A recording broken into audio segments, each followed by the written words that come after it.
Alors Jude, serviteur de Jésus-Christ et frère de Jacques, à ceux qui ont été appelés, qui sont aimés en Dieu le Père et gardés pour Jésus-Christ, que la miséricorde, la paix et l'amour vous soient multipliés. Donc je vais commencer par une petite présentation de l'épître en général. Donc c'est la 4e épître, la plus courte du Nouveau Testament, les autres étant 2 Jean, 3 Jean et Philémon. Et puis dans l'Ancien Testament, il y a aussi le livre d'Abdias, qui est le plus court de l'Ancien Testament. Donc c'est une épître qui se lit assez facilement, mais qui est pleine de richesses. Donc l'épître de Jude, le prénom Jude, en grec, ça se dit Judas. Et Judas, c'est exactement le même nom que celui de l'apôtre Judas qui a trahi Jésus. Donc, globalement, 3 personnes pourraient être assimilées à l'auteur de cette épître. Donc on a bien sûr Judas l'apôtre, mais on sait qu'il a mal fini, et qu'il a trahi Jésus et qu'ensuite il s'est pendu, donc ça ne peut pas être lui. Il y avait également un des responsables de l'église d'Antioche, qu'on voit en Acte 15, qui s'appelait également Judas, qu'on surnomme aussi Barsabas. Et puis celui, bien sûr, qui semble, et ça je pense que tout le monde est d'accord là-dessus, celui qui semble être l'auteur serait Jude, le demi-frère de Jésus, qui est également le frère de Jacques, qui était responsable de l'église de Jérusalem, et dont les salutations ressemblent fortement à celles de Jude. Alors pourquoi tout le monde est unanime pour penser que Jude est bien l'auteur de cette épître? Tout simplement parce que, comme Jacques, il va se présenter sans tenir compte de sa relation avec Jésus, mais il se présente comme un serviteur. Donc en fait, quand il présente son épître, Jude, il ne se présente pas en disant « je suis le frère de Jésus-Christ », mais il se présente comme le serviteur de Christ et le frère de Jacques. Et en faisant ainsi, il suit l'enseignement de Jésus, que nous rapporte la parole de Dieu en Matthieu 12, 50. « Car quiconque fait la volonté de mon Père qui est dans les cieux, celui-là est mon frère et ma sœur et ma mère. » Donc en fait, Jude ne voulait pas mettre en avant sa parenté avec Christ, ni faire marcher ses réseaux familiaux, mais il voulait être un disciple de son frère, humble et qui ne recherchait pas la gloire. D'après 1 Corinthiens 9, 5, nous pouvons supposer que Jude était marié. N'avons-nous pas le droit de mener avec nous une sœur qui soit notre femme, comme le font les autres apôtres et les frères du Seigneur et Céphas? Donc Pierre a été marié, puisqu'il avait une belle-mère, et d'autres apôtres ont été mariés, dont Jude. Alors Jude, comme ses frères, a d'abord rejeté la messianité de Jésus. On le voit notamment en Jean 7, 5. Car ses frères non plus ne croyaient pas en lui. Je ne voulais pas afficher au tableau, sur la télé. Par contre, lui aussi, même si dans un premier temps il a rejeté Jésus, ensuite il s'est converti après la résurrection. Et on le voit en Acte 1, 14. Tous d'un commun accord persévéraient dans la prière avec les femmes et Marie, mère de Jésus, et avec les frères de Jésus. Donc Jude est le frère de Jésus. Donc Joseph et Marie ont eu un premier-né, Jésus, qui a été placé dans le ventre de Marie directement par le Saint-Esprit, par Dieu. Donc il n'y a pas eu de naissance commune humaine comme on le voit tous les jours. Mais ensuite, Joseph et Marie ont eu d'autres enfants, dont Jude. Donc Marie n'est pas restée vierge toute sa vie. Elle était vierge quand Jésus est venu en son ventre, mais ensuite elle a eu d'autres enfants, elle a mené une vie de femme et de mère classique. Et on imagine un petit peu comme ça a pu être compliqué pour les frères de Jésus, donc ils étaient 4, et puis il avait aussi des sœurs, d'avoir Jésus comme frère. Donc Joseph et Marie, c'était des gens qui étaient normaux, dans le sens où ils étaient pécheurs comme nous, et ce n'étaient pas des gens extraordinaires. Marie est décrite comme une femme qui avait une foi et une confiance en son Seigneur. Elle était remarquable par ça, mais c'était quelqu'un qui a péché comme les autres êtres humains. Et ses frères et sœurs ont aussi péché. Et on imagine que dans la famille, ça devait être pas facile forcément d'avoir un frère qui était parfait, qui n'a jamais péché. C'est ce que la Bible nous dit. Christ a été, même dans son enfance, il a été parfait en tout point. Et ça devait pas être évident quand même. Alors on a peu d'infos sur la jeunesse de Jésus-Christ. On a un livre apocryphe qui en parle, mais je vous ai mis le message, vous allez voir que c'est quand même pas glorieux. J'ai repris ce passage d'une prédication de Florent qui en parlait. C'est dans l'évangile de Thomas, alors qui n'est pas biblique évidemment, qui n'est pas retenu dans le canon biblique, livre apocryphe. Et donc, vous allez voir que ça ressemble à tout sauf à Christ. Jésus traversait une autre fois le village et un enfant en courant lui choqua l'épaule. Et Jésus, irrité, lui dit « Tu n'achèveras pas ton chemin ». Aussitôt, l'enfant tomba et mourut. Des gens, voyant ce qui s'était passé, dirent « D'où est né cet enfant ?» Chacune de ces paroles se réalise aussitôt. Et les parents de l'enfant qui était mort s'approchèrent de Joseph, lui dirent « Tu es un enfant tel que tu ne peux pas habiter le même village que nous, ou bien apprends-lui à bénir et non à maudire, car il fait périr nos enfants. » Donc on voit que des fois, on a des personnes qui croient en des livres qui ne sont pas bibliques, mais quand on lit ça, personnellement, ça ressemble à tout sauf à Jésus. Jésus qui tend la main, qui sauve les aveugles, qui ressuscite les morts, et qui, simplement parce qu'on lui choquerait l'épaule, serait capable d'arrêter la vie d'une personne comme ça. Et puis en plus, on a des gens ensuite qui viennent dire à Joseph, dis donc, t'éduques mal ton gamin, c'est pas possible. C'est tout sauf le Seigneur de la Bible. Jude, c'est aussi le roi des tierces ou des triades. Si vous reprenez un peu l'épître de Jude, vous verrez qu'il y a souvent des choses qui marchent par trois. Notamment dans la présentation, verset 1, on a vu Jude, serviteur de Jésus-Christ, frère de Jacques. Ceux qui ont été appelés sont aimés, gardés. Trois éléments aussi. Au verset 2, on va le voir aujourd'hui, miséricorde, la paix et l'amour. Verset 3, écrire, recommander, lutter, et c'est un petit peu un élément qui revient régulièrement dans l'épître de Jude, et on le verra les prochaines semaines.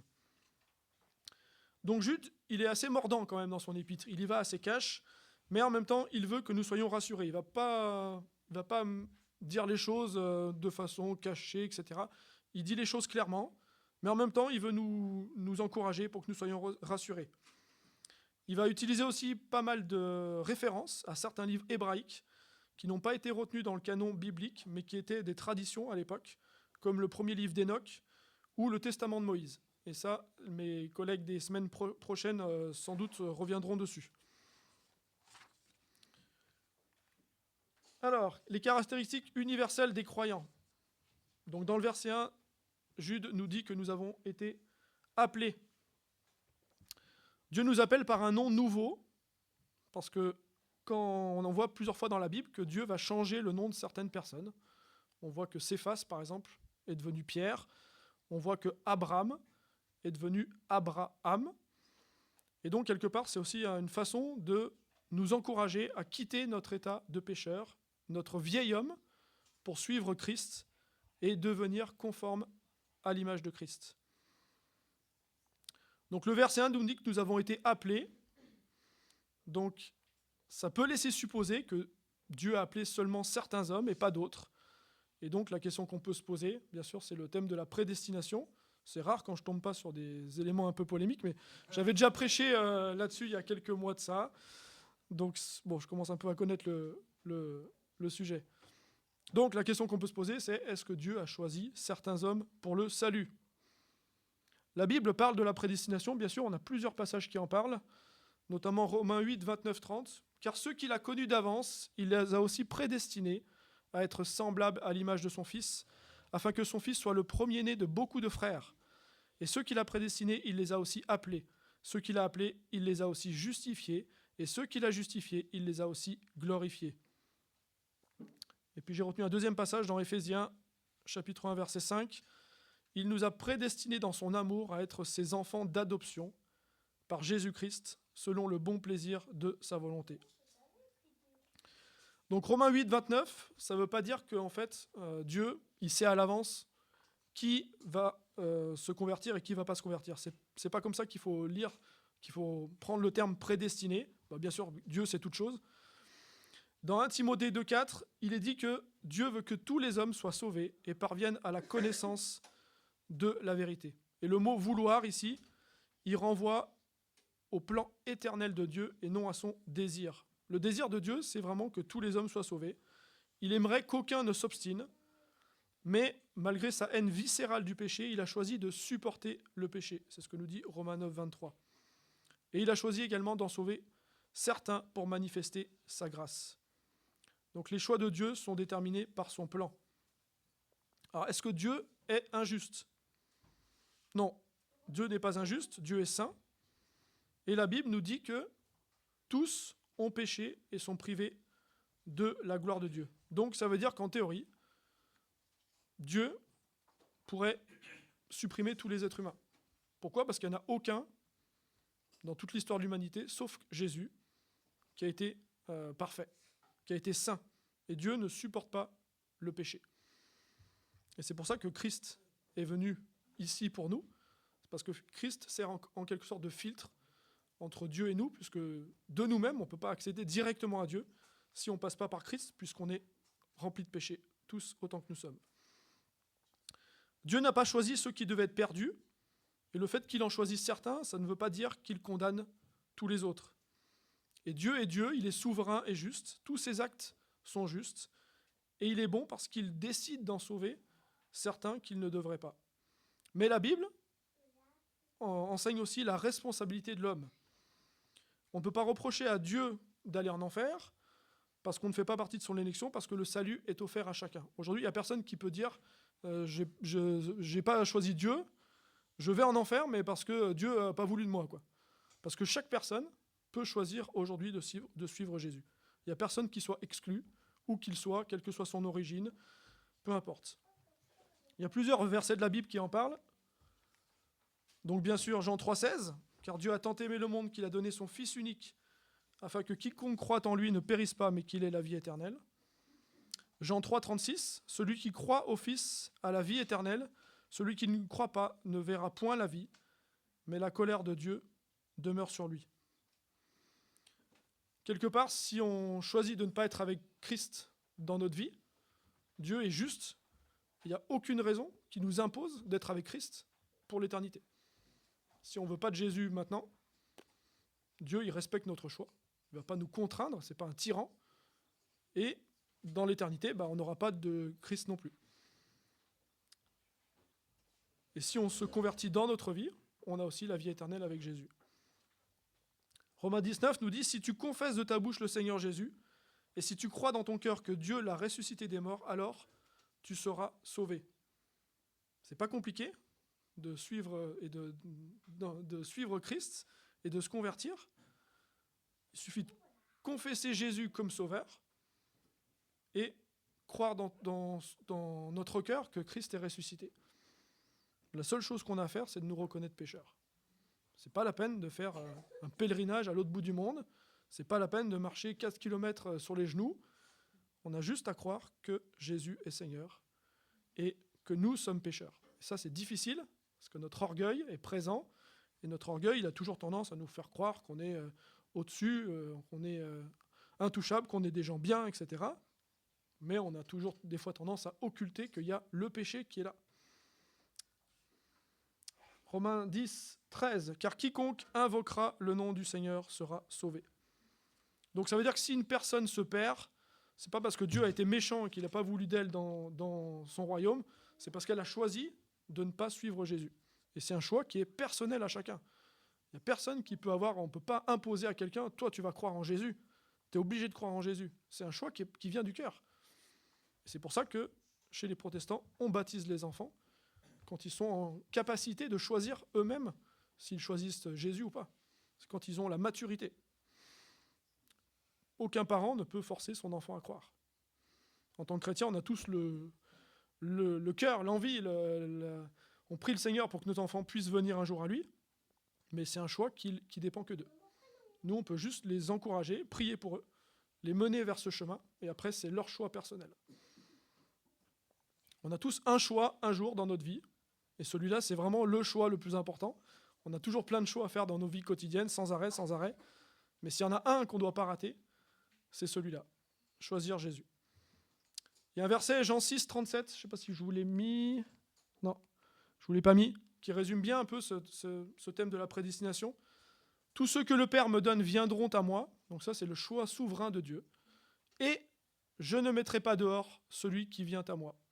Et ça c'est l'offre de grâce qui est pour tout le monde.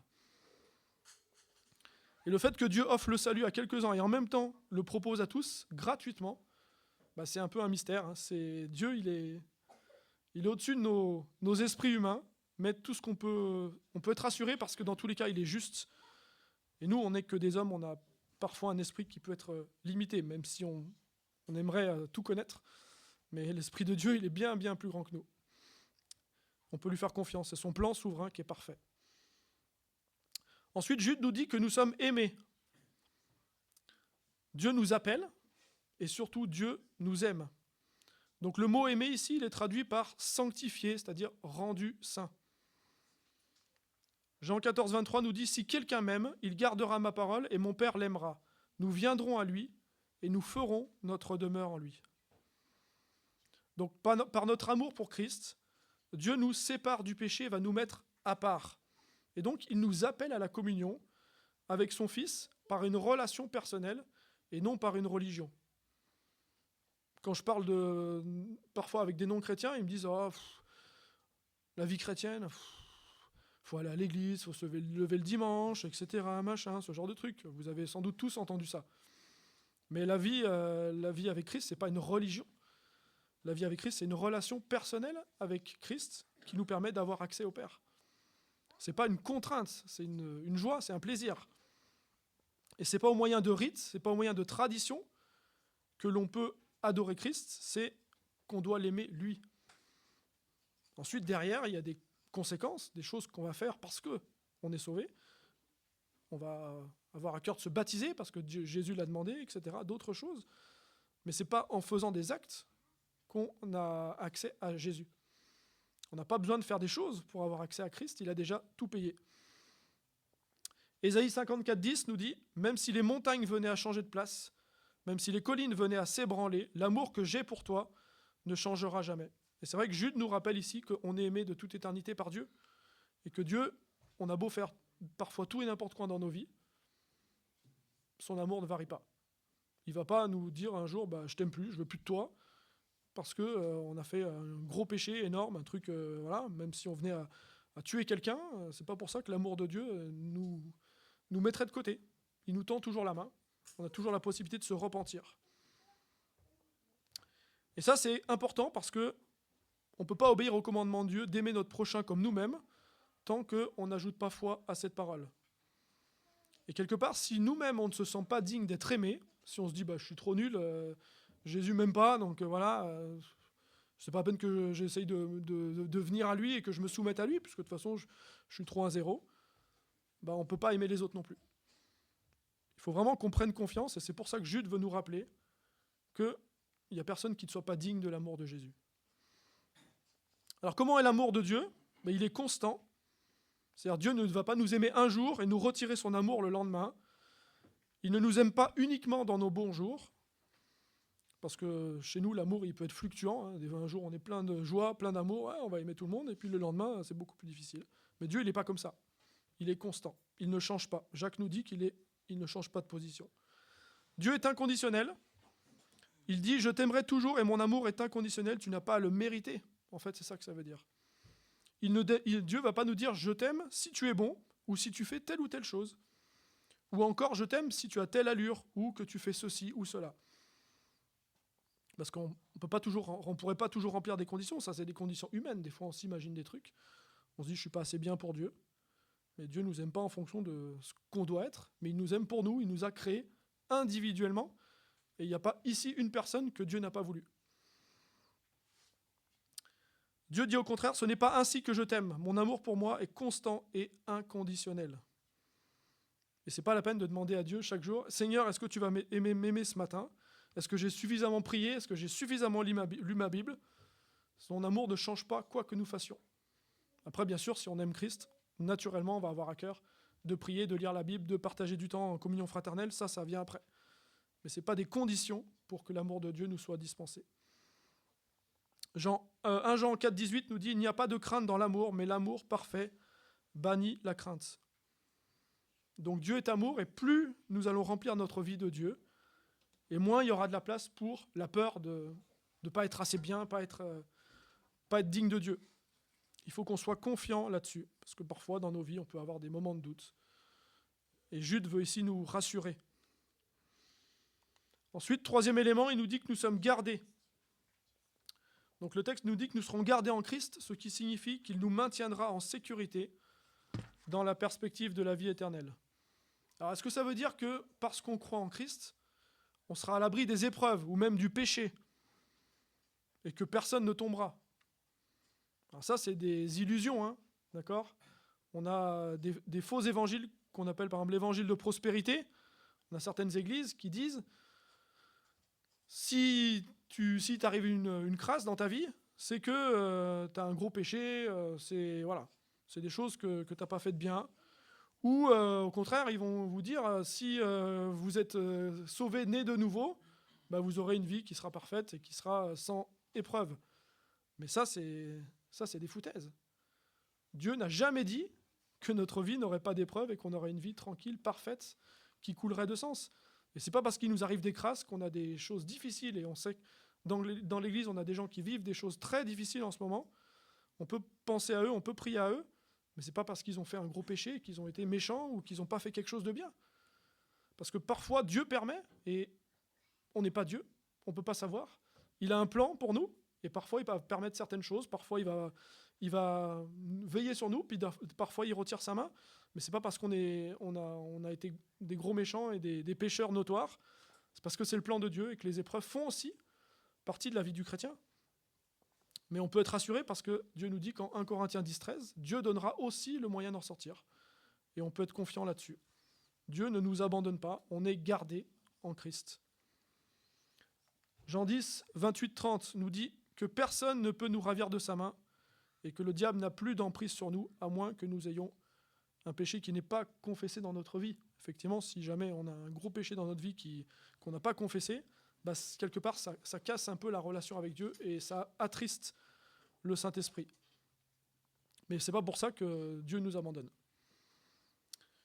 Donc le Père se porte garant de la sécurité de ses brebis et il garde aussi le contrôle de toutes les choses qui sont dans nos vies.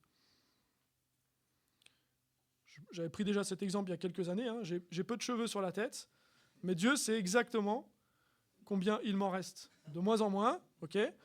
Et c'est vrai qu'il a moins de travail pour moi que pour d'autres, mais voilà, il sait toutes choses de nous, et il nous connaît mieux que nous-mêmes, puisque c'est lui qui nous a voulu, qui nous a créés chacun individuellement. Matthieu 10-30 nous dit « Même les cheveux de votre tête sont tous comptés ». C'est assez hallucinant, hein, quand même. Troisième partie, la prière de Jude en 3 points sur l'Église. Donc on va revenir sur une triade. Que la miséricorde, la paix et l'amour vous soient multipliés. Alors, on confond souvent la miséricorde et la grâce.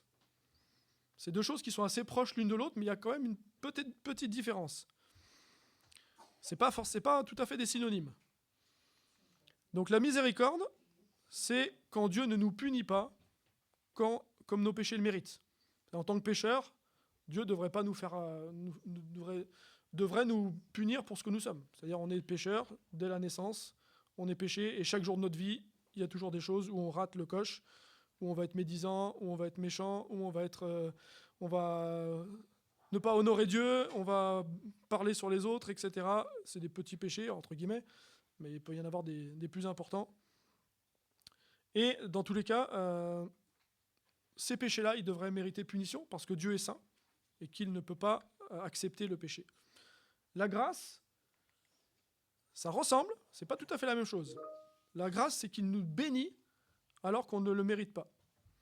Donc la miséricorde, en fait, ça nous délivre du jugement. Et la grâce, c'est une bonté dont nous sommes indignes. Donc la Bible nous dit que nous avons tous péché. Dès l'Ancien Testament, la Bible en parle, en Ecclésiaste 7 notamment, Romains 3, 23, 1 Jean 1, 8. Et à cause de notre péché, nous méritons la mort. Romains 6, 23. Et le jugement éternel dans les temps de feu. Donc ça, c'est dans l'Apocalypse. Donc en fait, sans la grâce de Dieu, normalement, on devrait passer en jugement et puis direction les temps de feu. Et chaque jour qu'on vit, en fait, c'est quelque part un acte de miséricorde de Dieu. Et si Dieu nous avait donné tout ce que nous avions mérité, nous serions condamnés pour l'éternité. Au psaume 51, versets 3 et 4, David s'écrie « Ô Dieu, fais-moi grâce, conformément à ta bonté, conformément à ta grande compassion, efface mes transgressions. Lave-moi complètement de ma faute et purifie-moi de mon péché. » David était bien placé parce que même s'il a été un roi qui a été choisi par Dieu et il a fait des grandes choses pour Israël. Ça a été aussi un disciple de Dieu. Il a aussi fait des grosses bêtises dans sa vie. Et la plus connue, c'est l'adultère avec Bathsheba qui a entraîné la mort de Uri. Et David était pleinement conscient que Dieu était plein de grâce, plein de compassion et qu'il devait implorer son pardon. Et quand nous supplions Dieu de nous faire miséricorde, nous lui demandons de ne pas nous juger comme nous le méritons, mais de nous accorder le pardon que nous ne méritons pas. Et les amis, on ne mérite rien de Dieu. Franchement, Dieu ne nous doit rien. Et toutes les bénédictions qu'on reçoit, c'est une grâce. C'est ce que nous dit Éphésiens 2,5. La grâce, c'est une faveur qui est imméritée. Dieu nous donne de bonnes choses que nous ne méritons pas et que nous n'aurions jamais pu obtenir avec nos propres efforts. Comme je l'ai dit déjà un peu tout à l'heure, c'est pas parce qu'on va faire plein de bonnes actions qu'on va être sauvé. Ça marche pas comme ça. On fait des bonnes actions parce qu'on est sauvé. Et parce qu'on a Jésus dans le cœur, on va avoir envie, on va avoir à cœur d'aimer les autres et peut-être sans doute faire des choses que ceux qui ne sont pas chrétiens ne pourraient pas faire. Quand on doit pardonner à un ennemi, Jésus nous dit qu'il faut pardonner à nos ennemis et aimer nos ennemis. Dans le monde, c'est quelque chose qui est impensable. Mais ça vient pas de nous. C'est pas avec nos propres forces qu'on fait ça. C'est parce qu'on a le Saint-Esprit dans le cœur et que Jésus va nous donner la force de faire ce qui paraît impossible aux yeux des hommes. Ensuite, Jude nous parle de la paix. Pas encore. Donc la paix, ça nous permet d'être en quiétude près de Dieu. Donc même si Jésus dit qu'il n'est pas venu apporter la paix, on le voit en Matthieu 10, 34, Dieu aime que nous soyons en paix.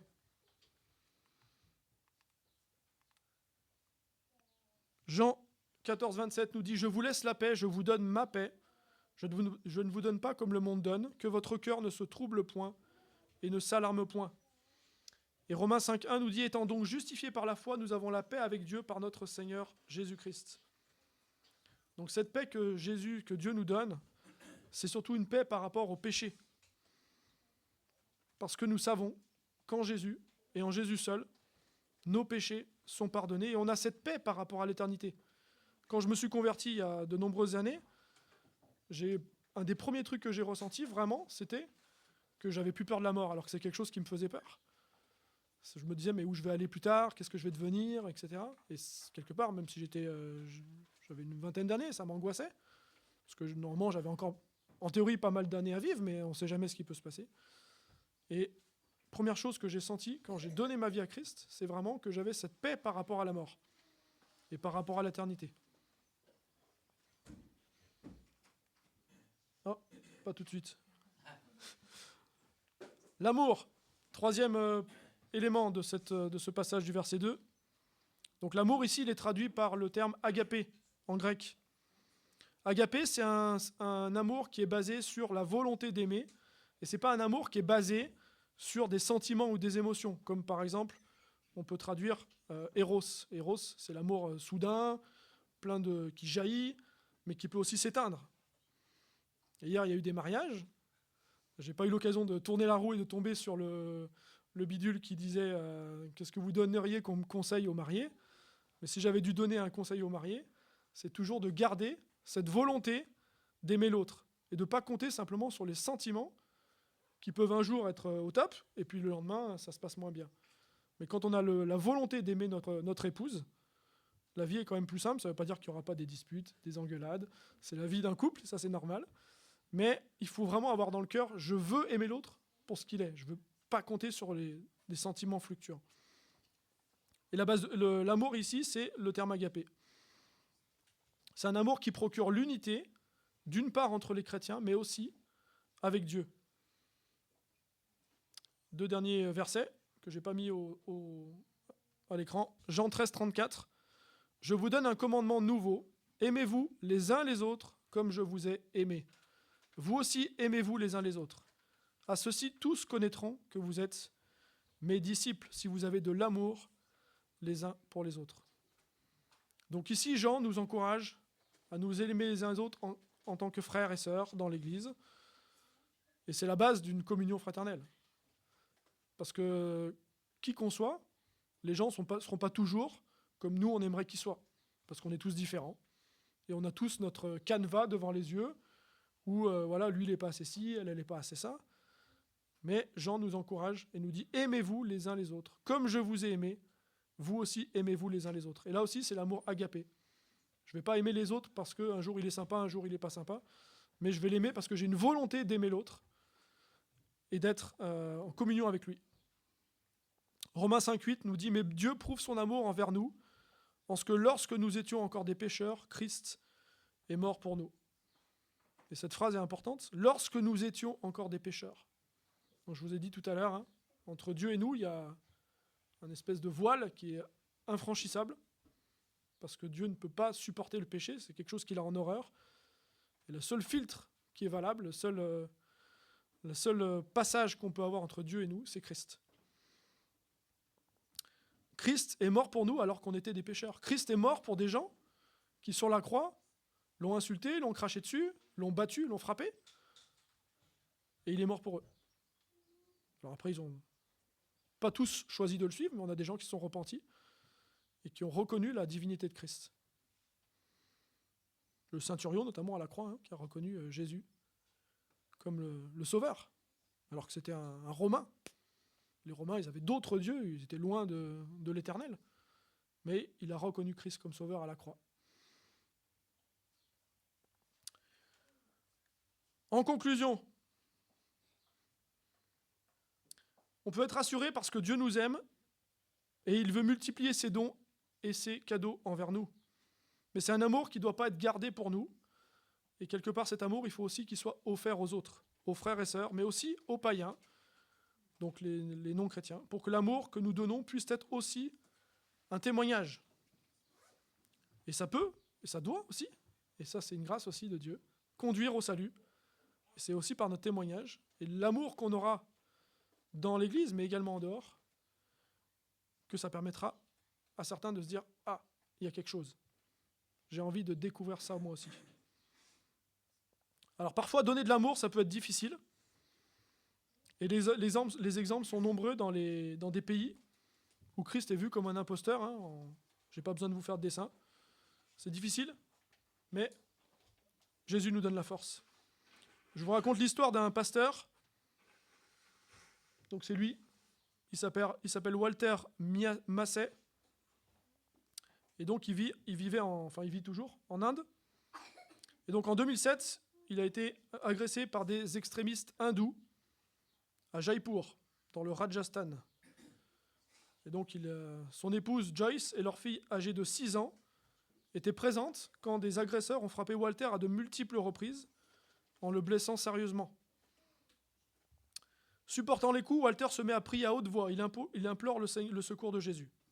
Quand les agresseurs s'enfuient, Walter trouve la force de sortir de chez lui. Plusieurs personnes sont arrêtées. Ils en profitent pour leur parler du salut en Jésus-Christ. Suite à une enquête policière, 14 suspects sont arrêtés. Et en avril 2008, les poursuites ont tout simplement été annulées par décision du gouvernement local. Dans des pays comme l'Inde, c'est l'hindouisme qui est la religion majoritaire. Et quand vous êtes chrétien, mais ce n'est pas que l'Inde, il y a plein de pays dans le monde qui sont comme ça. Et vous pouvez prendre le site de Porte Ouverte, qui chaque année publie un document qui récapitule les 50 pays où les chrétiens sont les plus persécutés. Et bien souvent, la religion majoritaire, ça peut être l'hindouisme en Inde, mais ça peut être l'islam dans beaucoup de pays autour d'Israël, etc. Et souvent, le gouvernement local ferme un peu les yeux quand les chrétiens sont persécutés. Mais 1 an après son agression, voici son témoignage. « Je rends gloire à Dieu parce que je ne ressens pas de peur. Bien sûr, je suis toujours inquiet pour ma femme et ma fille, mais j'ai surmonté cette épreuve car Dieu ne m'a pas donné un esprit de timidité, mais de puissance. » Ça, c'est 2 Timothée 1,17. Et il a transformé la situation. Plusieurs jours après l'agression, les voisins, dont la plupart sont des hindous, m'ont évité. Mais quelques temps après, de nouveaux liens se sont créés. Comme si Dieu avait changé leurs sentiments envers moi, ils ont exprimé de la compassion et combien ils étaient désolés de ne pas être venus à mon aide. J'ai commencé à leur parler de l'Évangile. J'ai parlé à mon médecin, à celui qui tient la boutique où j'achète des légumes, à l'ouvrier qui est venu réparer mon ventilateur.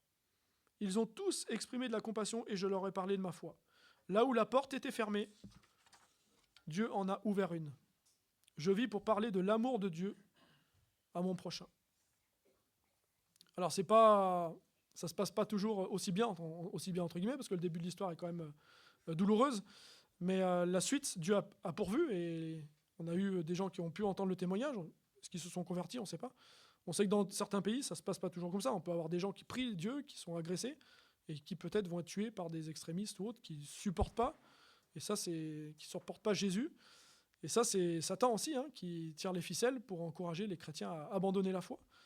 Mais voilà, pour nous, en France, on n'est pas dans ces éléments-là. On a d'autres éléments qui peuvent parfois nous gêner, ou des moqueries, ou du mépris des gens. Pour l'instant, en France, on est gardé des persécutions physiques.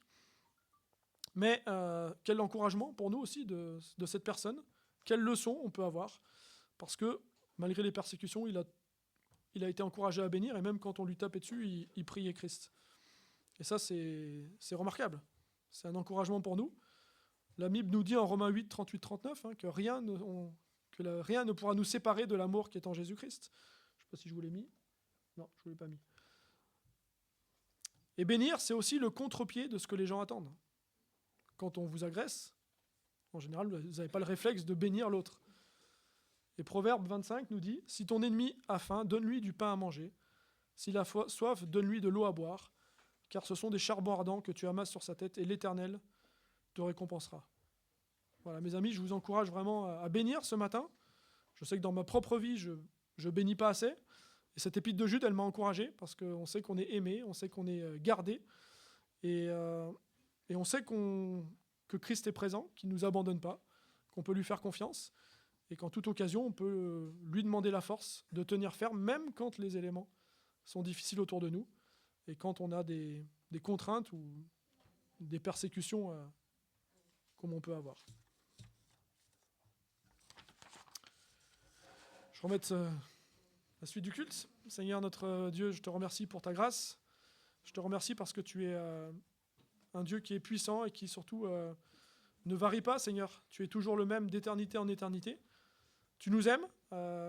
Tu nous as voulu dès notre création, avant même qu'on soit dans le ventre de notre mère. Tu nous aimais, tu nous voulais sur cette terre. Il n'y a aucun homme, Seigneur, que tu n'aies pas voulu. Et tu nous aimes tous d'un amour inconditionnel. Et Seigneur, tu nous demandes vraiment de nous agenouiller devant toi et de te reconnaître comme Seigneur et Sauveur. La Bible nous dit qu'il n'y a pas d'autre intermédiaire entre Dieu et les hommes que Jésus-Christ seul. Et Seigneur, encourage-nous aussi à nous rappeler de ça, à nous rappeler aussi qu'on ne doit pas compter sur nos propres forces, mais que c'est toi qui donnes la force. Et que nous devons avoir aussi à cœur de laisser le Saint-Esprit guider nos vies. C'est pas évident, on a des tentations, on a toujours aussi Satan qui peut être présent pour nous inciter à dévier à droite ou à gauche, mais on peut s'appuyer sur la Bible, sur la parole de Dieu et sur la prière. On peut s'appuyer sur toi qui est invariable, Seigneur, et dont l'amour ne change pas. Merci Seigneur pour ces encouragements de l'épître de Jude. Nous sommes aimés, nous sommes gardés, et c'est une grâce aussi qui nous rappelle combien tu es bon. Cette grâce dont tu nous fais cadeau, Seigneur. On ne mérite rien, mais toi, tu nous donnes tout. Je te prie tout cela au nom de Jésus-Christ. Amen.